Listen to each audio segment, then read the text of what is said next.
سال گذشته همزمان با شروع جنایات رژیم صهیونیستی در غزه، جوانان انقلابی و بسیجی و مؤمن از نظام اسلامی درخواست کردند که اجازه بده اینها برن به غزه برای دفاع از برادران خواهران مظلومشون و مقابله با صهیونیست‌ها. در همین رابطه آقای عباس عبدی اصلاح طلب در یک توییت تمسخرآمیز گفته که آن روزی که با ادعای فراوان داوطلب رفتن به غزه محاصره شده بودند و با صدای رسا و عزمی ثابت سرود حریفت منم را در میدان فلسطین می‌سرودند، فکر امروز را نکرده بودند که راه لبنان باز است و شرمندگی آن برای آنان مانده است. همین اندازه کوتاه‌بین و تو خالی در همه امور بدون استثنا. جناب آقای عباس عبدی عزیز، جریان انقلابی، جوانان مؤمن و حزب اللهی چند بار باید امتحان پس بدن تا شما اصلاح طلبان قبول بکنید که این شجاعت در جوانان بسیجی و مؤمن هست که برن در دل خطر و در کارزار جنگ با اونها مبارزه کنند. در دهه 90 چه اصلاح طلبان در دولت سرطان تدبیر امید در حال چاپیدن بیت المال در قالب حقوق‌های نجومی بودن و داشتن نقشه نابود کردن 60 تن طلای ذخیره کشور و میلیاردها دلار رو میکشیدن و به این فکر میکردن که چطور میشه 25000 میلیارد تومان اموال مردم در بورس رو تبخیر کرد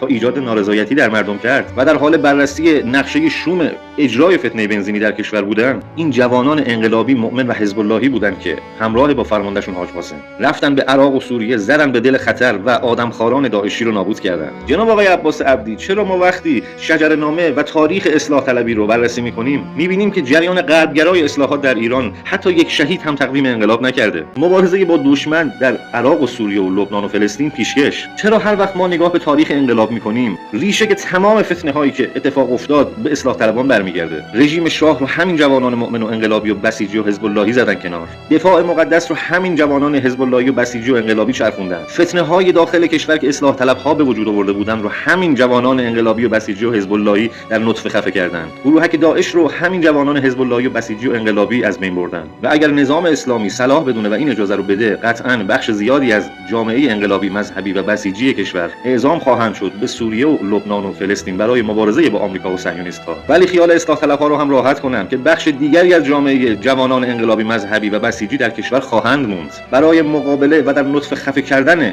فتنه‌های احتمالی که اصلاح طلب‌ها در کشور می‌خوان به وجود بیارن. بسیج جمع فداکاری از مردمند برای مردم. بسیج سیاسی است اما سیاست زده نیست، سیاسی کار نیست، جناحی نیست. بسیج مجاهد است اما بی انضباط نیست، افراطی نیست.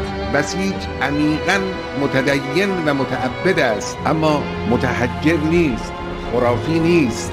بسیج متخلق به اخلاق اسلامی است اما ریاکار نیست. بسیج در کار آباد کردن دنیاست اما خود اهل دنیا نیست.